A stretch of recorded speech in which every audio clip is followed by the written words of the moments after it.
আপনারা গেল 2-3 দিন ধরে নানান ধরনের তথ্য, অপতথ্য, গুজব অনেক কিছুই শুনছেন। এইসব শোনাশুনির ভেতরে আপনাদের অনেকের অনেক ধরনের মন্তব্য আসতে পারে যে আসলেই সেনাবাহিনী কি চাচ্ছে, সেনাবাহিনী কি আসলেই ক্ষমতা নিতে চাচ্ছে কিনা। দেখেন, প্রথম কথা হচ্ছে যে সেনাবাহিনী 5 তারিখে কোন পরিস্থিতিতে শেখ হাসিনাকে যেতে আপনারা এর আগে শুনেছেন, বুকে পাথর চাপা দিয়ে সেনাপ্রধান তার এটা করতে হয়েছে 5 তারিখের ঘটনাগুলো। এটা কিন্তু বাস্তব কথা। মানে সিম্পল একটা জিনিস শোনেন, ধরেন একজন পুলিশের কনস্টেবল নিয়োগ করতে গিয়ে, আপনারা বাংলাদেশে আছেন, আমার চাইতে আপনারা অনেক ভালো জানেন এগুলো। আমরা তো আপনাদের কাছ থেকে শুনেই কথাবার্তা বলি। আমি নিজে তো আর এখানে আমার এমন কোনো সোর্স নাই যেটা দিয়ে আমি উড়ে গিয়ে তারপরে গিয়ে জেনে আসি। আপনারা জানেন যে একটা পুলিশের কনস্টেবলের চাকরি নিতে গেলে আপনার কি পরিমাণে করতে হয়, মানে সরকারি যেসব গোয়েন্দা সংস্থা এই যে ভেরিফিকেশনের কাজটা যে চলে, আপনার পরিবারের ভেতরে মানে বাবা মা ভাই বোন না, এর বাইরেও 14 গোষ্ঠীর ভেতরে জামাত বিএনপির কোনো লোকজন আছে কিনা সেটা যাচাই বাছাই করে তারপরে আপনাকে চাকরিতে নেওয়া হতো। এটা সত্য কি মিথ্যা আপনি নিজেকে জিজ্ঞেস করেন। যদি তাই হয়, শেখ হাসিনার চোখের সামনে সেনাপ্রধান ওয়াকার, মানে শেখ হাসিনার পছন্দগুলো কি আপনি বলেন?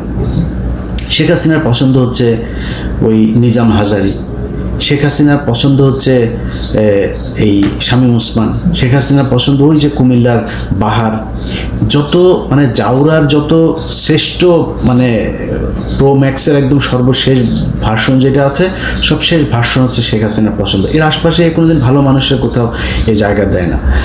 তো এর মতো একটা জাউরা এই যে ওয়াকারের মতো একজনকে এখানে বসাবে, আপনার মনে হয় সেনা প্রধান এ যে কোনো সময় চাইলেই সরকার পতন ঘটাইতে পারে? আমাদের সাবকন্টিনেন্টের প্রেক্ষাপটে যদি চিন্তা করা যায়, তাকে যাচাই বাছাই না করে শেখ হাসিনা ভুল করেছে সেনা প্রধানকে বসিয়ে, এটা মনে করার কোনো কারণ নাই। মানে গোয়েন্দা সংস্থা না, খালি শেখ হাসিনা যদি ভুল করেও ভারত তো ভুল করবে না। শেখ হাসিনার এই ধরনের পদগুলো, এই পদায়ন কারা করতো? ভারত থেকে করতো। এমপি মন্ত্রী কে কোথায় বসবে গুরুত্বপূর্ণ জায়গায়, পুলিশের বিভিন্ন শাখায়, সব ভারতের দেয়া। তো ভারত তার ব্যাপারে জানে না, না জেনেই তাকে এখানে বসিয়েছে। ওয়াকার মনে প্রাণে একজন আওয়ামী প্রেমী, যেটা সে আগে বলেছে, বুকে পাথর চাপা দিয়ে তারপরে তিনি 5 তারিখের এগুলো করেছেন, ওইটাই হচ্ছে বাস্তবতা। তো এই ব্যক্তির যদি আপনি কোনো চিন্তা ভাবনা ধারণা সব বাদ দিয়ে আপনি নিজে থেকে মানে একদম সায়েন্সের মতো যদি তাকে করতে চান, ল্যাবরেটরিতে যদি টেস্ট করতে চান, তো ল্যাবরেটরি টেস্টে আপনাকে প্রথম করতে হবে, এই যে হাসিনা 9 মাস ধরে অনেক বক্তব্য দেখেছেন, কিন্তু এর মানে মুখ কিন্তু যথেষ্ট মানে কি বলবো, যে ও কথা না বললে পারেন, ও কথাই কিন্তু এই যে এই পতন টতন যা কিছু হলো সব কিন্তু এর কথায়। এর মুখ থেকে গেল 9 মাসে আপনি আজ পর্যন্ত শুনেছেন ওয়াকার সম্পর্কে কোনো খারাপ কথা, ওয়াকারের বিরুদ্ধে কোনো অভিযোগ? গত 3 বছর ধরে ইউনূসকে নিয়ে শেখ হাসিনার এত কথা কেন, এত শত্রুতা কেন? কারণ হাসিনা জানতো যে ইউনূস কিছু একটা ভেতরে ভেতরে করছেন, বা পশ্চিমাদের যেই চিন্তা ভাবনা সেটা তিনি জানতেন, এটা জেনেই কিন্তু তিনি এগুলো করেছেন। অতএব হাসিনার মুখ থেকে বের হয়ে যায়। আমি অনেক আগে একটা ভিডিওতে বলেছিলাম যে হাসিনার সামনে কি করবে, কি ঘটছে ভেতরে, এটা হাসিনার মুখ দিয়ে বের হয়ে যায়। হাসিনা এটা চুপ করে মুখে রাখতে পারে না। তো এতদিন ধরে ওয়াকারের বিরুদ্ধে হাসিনার কোনো অভিযোগ নাই, এর কারণ কি? আমি এর আগে আরেক ভিডিওতে বলেছিলাম যে শেখ হাসিনার সাথে ওয়াকারের ওয়াইফের ফোন দিয়ে সার্বক্ষণিক যোগাযোগ হয়, ওয়াকারের স্ত্রীর সাথে তার প্রতিদিন কয়েকবার কথা হয়, তারপরে ওয়াকারের সাথেও কথা হয়। তো এগুলোর যদি নাকি আপনি ওই যেটা বললাম ল্যাবরেটরিতে যদি নাকি আপনি টেস্ট করতে যান, আপনি দেখেন আওয়ামী লীগ যা যা চায় ওয়াকার তা ঠিকঠাক মতো করছে কিনা। 5 তারিখে শেখ হাসিনাকে ওয়াকারের প্রথম কাজ কী ছিল? তারে অ্যারেস্ট করা। সে তো খুনি, তারা অ্যারেস্ট করেছে? করে নাই। এই যে আয়নাঘর থেকে তো সাথে সাথে বের করে দেওয়া দরকার ছিল, লোকজনরা যাইতে দেয় নেই। প্রথমেই তো তার এটা উচিত ছিল যে কোথায় আছে। সে মনে করেন আয়নাঘরের এগুলো খালি জিয়াউল আহসান সব কিছু করেছে, আর কেউ সব ফেরেস্তা। এখন জিয়াউল আহসানকে বানানো হয়েছে হচ্ছে বলির পাঠা। জিয়াউল হাসান মানে যত কিছুই তার বিরুদ্ধে অভিযোগ আছে, আমি জানি না সেগুলোর কতটা সত্য মিথ্যা আমি জানি না, কিন্তু এই লোক ছিল হচ্ছে স্ট্রেট ফরওয়ার্ড লোক। যারা যা বলতো, যারা মেরে ফেলবো তার মেরে ফেলবো, এই টাইপের লোক সে একজন। এখন এদের সাথে তেল দিয়ে চলতে পারেনি, সব দোষ তার ঘাড়ে দিয়ে, সবাই ভালো মানুষ এখন। আপনি যে সেনা প্রধান হিসেবে ক্ষমতা নিলেন, আপনি জানেন না কিচ্ছু, এই যে গুমটুম হয়েছে আয়নাঘর, কোনো কিছু জানেন না। তাহলে 5 তারিখের সন্ধ্যার ভেতরে সবাইকে ওইখান থেকে বের করে, আপনার ক্যান্টনমেন্টের ভেতরেই তো ছিল এগুলো, আপনি করেননি। এখন পর্যন্ত কি ক্যান্টনমেন্টের ওই আয়নাঘরে আপনার নিয়ে গিয়েছেন? গেলেন কোথায়? গেলেন হচ্ছে র্যাবের একটাতে, তাও সেইটার মানে রেনোভেশন করে তারপরে নানান ধরনের পরিবর্তন এনে তারপরে মানুষকে নিয়ে দেখালেন 6 মাস পরে। 650 মানুষকে আওয়ামী লীগের ক্যান্টনমেন্টে জায়গা দিল কে? তারা এখন কোথায়? কয়দিন পর দেখা যাচ্ছেন এই ইন্ডিয়া চলে গিয়েছে, ও এখানে চলে গিয়েছে। কে পাঠাচ্ছে? সবশেষ হামিদ গিয়েছে। আপনার মনে হয় পুলিশের একজন এসপিকে সেটার জন্য দায়ী করা হচ্ছে? এমনকি এসবির যে প্রধান, তার দায় আছে, অবশ্যই তার দায় আছে। সে এসবির প্রধান, নো ডাউট যে সে কখনোই আওয়ামীপন্থী লোক না, সে আওয়ামী লীগের দ্বারা নির্যাতিত লোক, কোনো সমস্যা নেই, কিন্তু তিনি এই দায় এড়াইতে পারবেন না। বাট যদি সব কিছুর উপরেই করা হয়, এখানে 100% আর্মি জড়িত।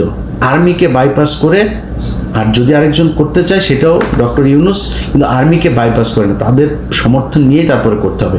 সো এই ঘটনার সাথে আর্মি জড়িত। এখন পর্যন্ত ধারাবাহিকভাবে মমতাজকে ধানমন্ডি থেকে গ্রেপ্তার করা হয়। আচ্ছা আপনি বলেন এই দেশটা টিকবে কেমনে? আমারে বলেন। ধানমন্ডির মতো জায়গায় মমতাজ এতদিন ধরে পালায়া ছিল, তো এই দেশের পুলিশ করে কি? ডিজিএফআই করে কি? এনএসআই করে কি? গোয়েন্দা সংস্থা কি করে? আপনি এই দেশ কেমনে টিকাবেন? এই যদি হয় গোয়েন্দাদের অবস্থা, তাহলে আপনি এই মানে ভবিষ্যতে যে আরও বড় ধরনের কোনো ঘটনা ঘটবে না, সেটা আপনি সামলাবেন কেমনে? পারবেন না সামলাইতে। তারপরে কি করলো? হাসিনার বাড়ি ভাঙবে পোলাপান, ওটা তো বাকশালের আতুর ঘর, ওইখানে বসে এই দেশের যত অপকর্ম সব হয়েছে। এই দুর্নীতি থেকে শুরু করে এই পর্যন্ত এই বাংলাদেশের যত অবক্ষয়, ভারতের যত যোগসাজশ, ভারতকে এই দেশে কাজ করতে দেওয়ার যত কিছু, সব ওই ঘরে বসে হয়েছে। ওইটার পাবলিক টয়লেট বানানো উচিত একদম, মানে লিটারালি। এটার এরকম না যে মানে মানুষ যায় এখন তো হিসু করে, এইভাবে না, বানাই দিতে হবে। পুরুষ মহিলার আলাদা করে ওখানে বাথরুম বানাইতে হবে, এবং লেগে দিতে হবে বাথরুমের ওইখানে সামনে বড় করে ব্যানার থাকতে হবে, একটু হেগে যান, এটা এই জায়গা হইতে হবে। প্রচণ্ড ঘৃণার একটা স্থান হওয়া দরকার। ওইটা মানুষ ভাঙতে চেয়েছে, জনগণ চেয়েছে, সেনাবাহিনী যায় বাধা দেয়। সেনাবাহিনীর কাজ কি? এদেরকেই করা নাকি? এদের আপনার বাধা দিতে যাইতে বললো কে? এরপরে বাংলাদেশে যত ধরনের 2 দিন পর পর এই যে আমি টেলিভিশন পত্রিকার নাম ধরে বলছি না, ডিজিএফআই থেকে নোট দেওয়া হয়, এটা মাঝখানে বন্ধ ছিল, এই গত কয়েক মাস ধরে আবার শুরু হয়েছে। নোট দেওয়া হয়, এইভাবে নিউজ ছাপতে হবে, ছাপছেন। কীভাবে আপনার এই যে ধর্ষণ চারিদিকে চলছে, এই ধর্ষণগুলোকে আপনার মানে দেখে মনে হয় কি বাংলাদেশের জীবনে কোনোদিন ধর্ষণ হয়নি, এমনভাবে এটাকে প্লেস করা হচ্ছে যে বাংলাদেশে ধর্ষণে ছেয়ে গিয়েছে। এই দেশে ধর্ষণের জন্য মানে যে কোনো সময় সরকার পতনের আন্দোলন হইতে হবে, এমন একটা পরিস্থিতি তৈরি করা হচ্ছে। এই যে ঢাকা বিশ্ববিদ্যালয়ে খুন হয়েছে না, আমার কাছে এই আসামি যে 3 জন আটক করা হয়েছে, ওদের আদালতে যাওয়ার পরে ওদের রেকর্ড আমার কাছে আছে। সে রেকর্ডের মধ্যে তারা মানে স্পষ্ট বলছেন, তারা ওইখানে গিয়েছিল, যাওয়ার পরে তাদের সাথে মোটরসাইকেল নিয়ে একটা পক্ষের সাথে গ্যাঞ্জাম হয়েছে। সেই আসল গ্যাঞ্জাম হচ্ছিল আরেক জায়গায়, তাদের সাথে গ্যাঞ্জাম হওয়ার এই মাঝখানে তাদেরকে ধরে ওই ঢাকা বিশ্ববিদ্যালয়ের কিছু স্টুডেন্ট তাদের সাথে বাকবিতণ্ডার এক পর্যায়ে আপনার মারধর করে। তাদেরকে পুলিশ আসার পর তারা বললো যে তোমরা হসপিটালে যাও। তারা হসপিটালে গিয়েছে চিকিৎসা আনতে, নিজে থেকে, পুলিশ নিয়ে যায়নি। একটু পরে পুলিশ ফোন দিয়েছে, আপনারা কোথায়? এখানে। আচ্ছা ঠিক আছে, দাঁড়াও আমরা আসতেছি। কি তাদেরকে ধরে নিয়ে এসে খুনের আসামি তারা। এখন আসল ঘটনাটা তাহলে কারা ঘটাইলো, এটা তো তাহলে আমাদের বের করা উচিত। কেন বের হচ্ছে না? কেন ঘটছে এগুলোর সাথে গোয়েন্দা সংস্থা জড়িত। তাদের মূল টার্গেট হচ্ছে যেন তেনভাবে বুঝাইয়া দেওয়া যে ইউনূসের এই সরকার হচ্ছে প্রচণ্ড খারাপ একটা সরকার, এবং এদেরকে দিয়ে এই দেশে চলবে না। দিন যত যাচ্ছে তত বুঝাইতে চাচ্ছে যে আরেকটা কিছু দরকার। আরেকটা কি? সেটা হচ্ছে সেনাবাহিনী। আজ থেকে প্রায় 3 মাস আগে কনক সারোয়ার উনি ওনার ভিডিও একটা ইয়েতে ভিডিও বানিয়েছিল, ওনারে ধুয়ে দিয়েছেন অনেকে, আমাকে অনেকে ফোন করেছে, ভাই কনক ভাই তো ওই সেনাবাহিনীকে উস্কাচ্ছে। ভাই আপনাদের কাছে মনে হইতে পারে যে আমরা বোধহয় কোনো পক্ষকে বোধহয় মানে এই দেশকে মনে হয় রাজনীতি শূন্য করতে চায়, রাজনীতিবিদদের হাতে মনে হয় দেশ যাক, সেটা আমরা চাই না। আমরা চাই হচ্ছে গিয়ে এই দেশের এই তৃতীয় পক্ষ শক্তি এসে তারপর এই দেশ নিয়ে নেয়। এত কিছু মনে করার কিছু নাই ভাই। আপনি যদি মনে করেন যে আমরা বিক্রি হয়ে যাইতে পারি, এখনও কারোর অত টাকা হয় নাই যত টাকা আওয়ামী লীগের ছিল, বিক্রি হওয়ার সুযোগ ছিল। তো কুরবানির আগে যেহেতু হই নাই, কুরবানির পরে বিক্রি হওয়ার কোনো কিছু নাই, ওই দাম আগের দাম আর এখন পাওয়া যাবে না। সো এটা মনে করেন না, যদি কিছু বলে থাকি না, যেটা বলি সেটা আপনাদের ভালোর জন্য বলি। আপনারা শুধু একটা জিনিস মাথায় রেখেন, এই সেনাপ্রধান সুযোগ খুঁজছেন, শুধু কোনো না কোনোভাবে সেই করা, শুধু পারছেন না একমাত্র ইউনূসের ধাক্কার কারণে। ইউনূসের সাথে ওনারা সামলায় উঠতে পারছে না। বাট আপনাদেরকে এই বুদ্ধি কে দেয় আমি জানি না। আমি ভাই খুব ছোট মানুষ, খুব অল্প বুঝি। আমার বুঝে যেটা মনে হয়, অনেককে অনেকভাবে বোঝানো হয়েছে যে চুপ্পুকে সরাইলে নাকি দেশ নাকি কিভাবে নাকি কি হয়ে যাবে। আরে ভাই আপনি হাসিনারে সরিয়ে দিয়েছেন প্রধানমন্ত্রী, তো আপনি মানেন আর না মানেন, সে তো ওই দেশে প্রধানমন্ত্রী হয়েই ছিল। এখন প্রধানমন্ত্রী যদি নাকি অবৈধ হয়, তার ওটা যদি আপনি না মানেন, তো রাষ্ট্রপতি কোত্থেকে আসলো? ওই সংসদ থেকেই হয় নাই রাষ্ট্রপতিটা? ওই সংসদ আপনি মানেন না। আপনি এই যে ইশরাককে আপনি বানাইতে দিচ্ছেন না, অনেকেই ফতোয়া দিচ্ছেন যে ইশরাককে বানানো যাবে না। কেন? কারণ হচ্ছে ইশরাক ওইটা যদি দেয় তাহলে তো ইশরাককে আবার আমাদের ওই নির্বাচনটা মেনে নেওয়া হবে। আর ভাই ইশরাকটা নির্বাচন আপনার ওইটা দিতে বলছে কে? ইশরাককে তো মানুষ নামই দিয়েছে জনতার মেয়র, ও এমনিতে যায় বসবে, ওরা আপনার ওই নির্বাচনের হিসাবে দেওয়ার দরকার। অনেক জায়গায় বসাচ্ছেন না লোকজন, আপনি রিটায়ার্ড পুলিশের লোককে আইনে পুলিশের আইজিপি বানাচ্ছেন, কমিশনার বানাচ্ছেন। আর ইশরাকের মতো একজন মানুষকে, আপনি এত জনপ্রিয় একজন মানুষকে আপনি দিচ্ছেন না, আপনার সিটি কর্পোরেশনের মেয়র হইতে দিচ্ছেন না। তো এইসব মানে বানায় নিজেদের ভেতরেই করে। বিএনপি জামাতের ভিতরে বিশাল ফাটল।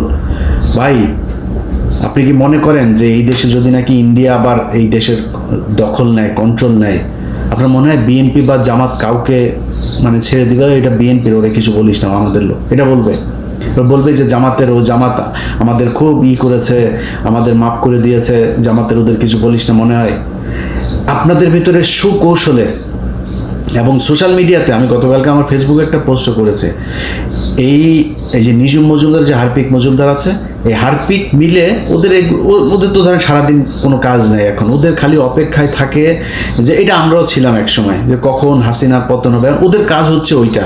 বাট আমাদের সাথে যেই জনসমর্থনটা ছিল, ওদের সাথে সেই সমর্থনটা নাই। পার্থক্য শুধু এই জায়গাটাতে। ওরা করছে কি, বিএনপির নামে আইডি খুলছে, অমুক উপজেলা যুবদল, অমুক জেলা ছাত্রদল, এভাবে খোলা বিএনপির, আবার শিবিরের নামেও খুলছে একইভাবে। বিএনপিকে দিয়ে বলাচ্ছে শিবিরকে, জামাতকে, আবার জামাতকে দিয়ে খালেদা জিয়াকে নিয়েও খুব বিশ্রী ভাষায় কথাবার্তা বলাচ্ছে। বিএনপির লোকজন খেপছে। এই যে দুই পক্ষের মধ্যে মুখোমুখি দাঁড় করিয়ে দেওয়া হয়েছে, দাঁড় করিয়ে দিয়ে বোঝানো হচ্ছে যে তোমাদের জন্য বিএনপির চাইতে আওয়ামী লীগ বেটার একটা প্রতিপক্ষ। আবার বিএনপিকেও বোঝানো হচ্ছে যে তোমাদের জন্য জামাতের চাইতে আওয়ামী লীগ অনেক ভালো, বেটার প্রতিপক্ষ। কারণ জামাত আসলে জামাতের অনেক বেশি জনপ্রিয়তা লাভ করবে, তাদের কাছ থেকে তোমরা কখনো ভোটে জিততে পারবে না। এই যে জিনিসগুলো বুঝায়া যা করা হচ্ছে, সব গোয়েন্দা সংস্থার খেলা। এবং এই গোয়েন্দা সংস্থা কন্ট্রোল হচ্ছে কোত্থেকে? ভারত থেকে। তো যে বিষয়টা নিয়ে ভিডিওটা আজকে করতে এসেছি ভাই, সিম্পল, শুধু নিজে হিসাব মিলান। বিডিআর হত্যাকাণ্ড এই দেশের প্রধান, এই বাংলাদেশকে 15 বছর যে আপনার কন্ট্রোল করলো ভারত, সেটার প্রধান দরজা ছিল হচ্ছে পিলখানা হত্যাকাণ্ড। এই পিলখানা হত্যাকাণ্ডের বিচার কে হইতে দিচ্ছে না? সেনাপ্রধান হইতে দিচ্ছে না। প্রথম আলো, এই দেশের জঙ্গি নাটকের মূল হোতা, সেই প্রথম আলোর সামনে লোকজন গেল জিয়াফত করতে, ওর অফিস ভাঙতেও জানে, কারোর ধাক্কাও নেই, অফিসে গায়ে হাত দেয়নি। আর্মি সরাসরি চলে গেল, পুলিশের আগে আর্মি সেখানে যায় লোকজনের মারলো। একটা ছেলেকে প্রথম আলোর নিচে নিয়ে সেনাবাহিনীর পোশাক পরা লোকজন সেখানে তাকে মারলো। এইসব ঘটনাগুলো কি আপনারা ফালাইতে পারেন না কিছু? আপনারা দেশে এই রাজনীতি মারাইতে আসছেন। আর বেটা যা, ওই পার্বত্য চট্টগ্রামে পার্বত্য চট্টগ্রাম নাই হয়ে গিয়েছে। পার্বত্য চট্টগ্রামে বাংলাদেশের কোনো দখল নাই। আমার লাস্ট হাসিনুর ভাই আমার ইয়েতে আসছিলেন, তো উনি যা বললেন আমি অবাক হয়ে গেলাম, আমি নিজেও জানতাম না। সন্ধ্যার পরে আপনি নিরাপত্তা চৌকি উঠায় নিতে হয় সেনাবাহিনীর। সমস্যা তো হয়ই সন্ধ্যার পরে, কাজ অপকর্ম যা হয়, চোরা কারবারি থেকে শুরু করে যত ধরনের জঙ্গিদের ইয়ে হয়, এগুলি তো ওই ইয়ের পার্বত্য চট্টগ্রামের যে জঙ্গি, যেগুলো ভারতীয় জঙ্গি আছে, এগুলো সব রাতেই করবে, রাতে উঠায় নিতে হয় তাদের। ওইখানে আপনি এই যাদের যেসব করতে হইতো, মানে অবদান রাখতো, যারা কিনা খুব এই বাহিনীতে খুব সুনামের সাথে কাজ করতো, তাদেরকে কিছু অ্যাওয়ার্ড দেওয়া হতো, সেগুলো বন্ধ করে দিয়েছেন। আর্মিকে দিয়ে ভাত খাওয়াচ্ছেন, আপনার ক্যাম্প প্রত্যাহার করে নিচ্ছেন। আপনি ওইখানে যান, আপনার ওইখানে কাজ, আপনি এনে বসে বসে এই দলের ওই দলের গুতাগুতি আপনার এগুলি করা লাগে কেন? এগুলি করবেন, করে তারপরে নিজের বিশাল আকারে নায়ক বানাবেন। আমি একদম ঠিক জেনারেল আজিজের প্রতিচ্ছবি আপনার ভেতরে দেখছি। জেনারেল আজিজ যেভাবে পৌঁছেছে, আপনি ঠিক একইভাবে পৌঁছবেন। আপনি ডিজিএফআই দিয়ে লেখায়া বিভিন্ন গণমাধ্যমে আপনি লেখাচ্ছেন, এটা করে আপনি নিজের করতে পারবেন না। আমরা এখনো বেঁচে আছি ভাই, আমাদেরকে কিনতে পারবেন না। ডিজিএফআই ওই টাকা পয়সা দিয়া, ওই যে কি বলে ওর নাম কি, ডাক্তার জাহিদ টাহিদ, আরও কিছু ইউটিউবাররা আপনারা কিনছেন, মাসে মাসে পে করেন, অন পেমেন্টে এদেরকে দিয়ে আপনারা নিজেদের পারপাস সার্ভ করেন। এটা দিয়ে, এগুলি দিয়ে আমাদের কাউন্টার দেওয়া যাবে না ভাই। বাংলাদেশের পুরো টেলিভিশন পত্রিকা মিলে আমাদের কাউন্টার দিতে পারেন। আপনি এই ডাক্তার জাহিদ মাহিদ এগুলি 2 টাকার আপনাদের এই পোশাক কুকুর এগুলি দিয়ে আপনারা আমাদের কাছে আসছেন করতে, এটা দিয়ে হবে? অতএব আমি আর্মিকে বলবো, ভাই আপনাদের সোজা হইতে হবে, শেখ হাসিনার কথা ভুলে যাইতে হবে, আওয়ামী লীগের কথা ভুলে যাইতে হবে, ভারতের কথা ভুলে যাইতে হবে। তাদেরকে এই দেশে আবার ফের পুনর্বাসিত করবেন, এই চিন্তা, এই স্বপ্ন আপনার মন থেকে সরায় ফেলতে হবে। বিডিআরের বিচার করতে হবে, পুনঃ তদন্ত করতে হবে, যারা আছে তাদেরকে ছাড়তে হবে, এবং এদের যথাযথ এই ক্ষতিপূরণ দিতে হবে। এই যে পরিবারগুলোকে ধ্বংস করা হয়েছে, এগুলোর ক্ষতিপূরণ দিতে হবে। সেনাবাহিনীর যারা যারা এর সাথে জড়িত ছিল তাদের সবাইকে গ্রেপ্তার করতে হবে। ওই ঘরবন্দি, নজরবন্দি, ক্যান্টনমেন্টের ভেতরে আপনাদের আলাদা সেলের মধ্যে রাখা, এইসব ধনফোন বুঝায় পাবলিকের লাভ নাই। এদেরকে গ্রেপ্তার করতে হবে এবং সাধারণ আইনে গ্রেপ্তার দেখাইতে হবে, বিচারের মুখোমুখি করাইতে হবে। আপনারা এখান থেকে বের হইতে পারবেন। আমি অন্তত বেঁচে থাকা অবস্থায় আপনি বিডিআরের এটারে নিয়ে মানুষকে যা তা বুঝায় তারপরে আপনি বেঁচে যাবেন, ভারতকে বাঁচাবেন, আওয়ামী লীগকে বাঁচাবেন, আর্মির এইসব কালপিটদের বাঁচাবেন, এটা সম্ভব না। এটা এদেশে হইতে দেওয়া হবে না। সো আপনাদেরকে সিদ্ধান্ত নিতে হবে, আপনারা কি জনগণের বন্ধু হবেন, নাকি আওয়ামী লীগের করে তারপরে 2 দিন পর ঘুচুমুচু করবেন এই শাসনের জন্য বাংলাদেশে? আপনার পিছনে জুনিয়র অফিসার যারা আছে তারা এখন খুব অ্যালার্ট। আপনার এই ভেতরের লোকজনই আছে যারা কিনা ওই জায়গায় আর যাইতে চায় না। আর যদি মনে করেন কিছু লোকজন নিয়ে আপনি একটা সিদ্ধান্ত নিয়ে নেবেন, এই দেশের মানুষ ওই জায়গাতে নাই এখন। আপনি মানে খেলার মধ্যে, ক্রিকেট খেলায় দেখেন না, একটা পর্যায়ে যায় একটা দল এমন জায়গায় যায় ওখান থেকে আর উঠতে পারে না। আপনাদের অবস্থা এখন তাই, এখান থেকে ধাপ করে উঠতে পারবেন না। আপনার রান দরকার 3 রান, হাতে আছে 7 উইকেট, এদিকে ওভার আছে আরও 27 ওভার। এখান থেকে আপনি ম্যাচ জিতে আনতে পারবেন আবার ফের ঘুরে? ওটা সম্ভব না। অতএব আপনাদের সিদ্ধান্ত নিতে হবে এটা।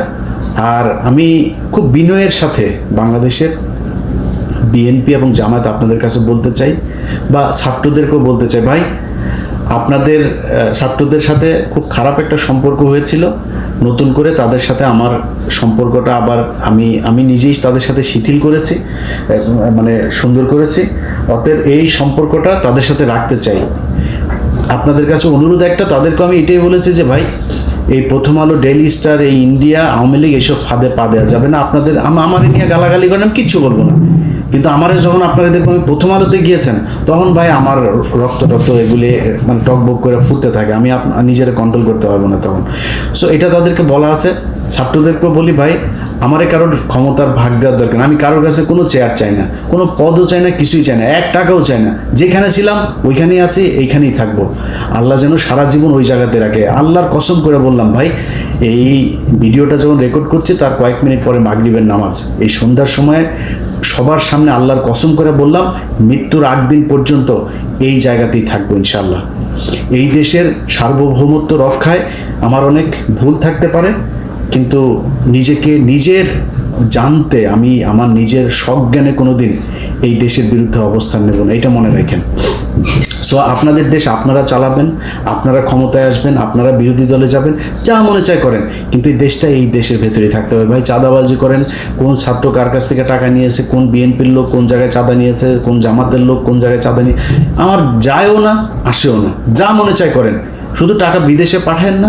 আর ওই এদের সাথে হাত মেলানো যাবে না। এদের সাথে যে হাত মেলাবেন তারে আমি যখন যেভাবে আগেও বলেছি এখনও, যখন যেভাবে তাকে ন্যাংটা করার সুযোগ পাবো আমি কিন্তু ন্যাংটা করে দেবো। তো ওই জায়গাটা ঠিক রাখেন। আর আপনাদের কাছে সবচেয়ে বড় অনুরোধ যেটা, সেটা হচ্ছে যে আপনারা তো ক্ষমতা চান, তাই না?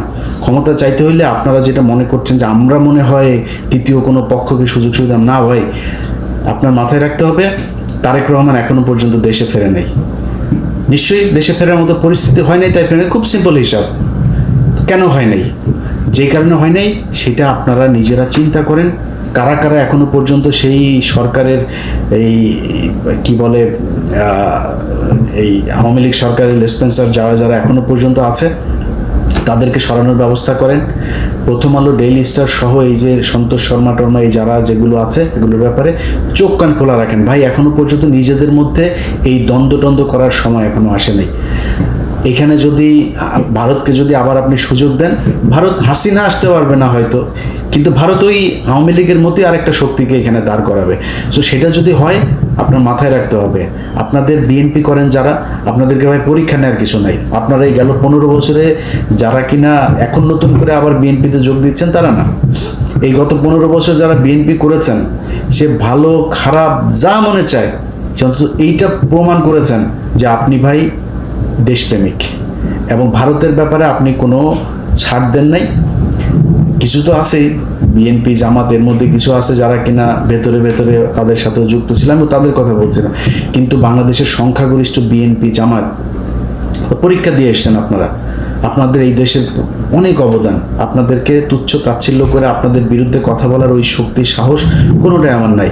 আপনাদের কাছে খালি অনুরোধ ভাই, আল্লাহর ওয়াস্তে আওয়ামী লীগ এবং ভারত এই দুইটার ব্যাপারে আপনাদের সজাগ থাকতে হবে। আমার ব্যাপারে, আমাদের ব্যাপারে আপনাদের কোনো টেনশন করার দরকার নেই যে আমরা মনে হয় উস্কাচ্ছি কাউকে বা কোনো কিছু, এরকম কোনো কিছু না। এইখানে সেনাপ্রধান চাচ্ছে সে একটা সেনা শাসনের দিকে নিয়ে যাইতে, তার একটা বলয় তৈরি করতে, বিভিন্ন জায়গায় তার প্রভাব বিস্তার করতে। এটার ব্যাপারে আপনাদেরকে সজাগ থাকতে হবে। সেনাবাহিনীর কোনো ফাঁদে কেউ পা দেবেন না। সেনাবাহিনী যদি নাকি কোনো নোট দেয়, কোনো কিছু দেয়, আমি নিজেও এখন এই ব্যাপারে খুবই অ্যালার্ট। কোনো কিছু কেউ দিলেই আমি সেটা সেনাবাহিনীর পক্ষে বিপক্ষে কারোর এটা বলার ব্যাপারে আমি খুব চেক করে তারপরে করি।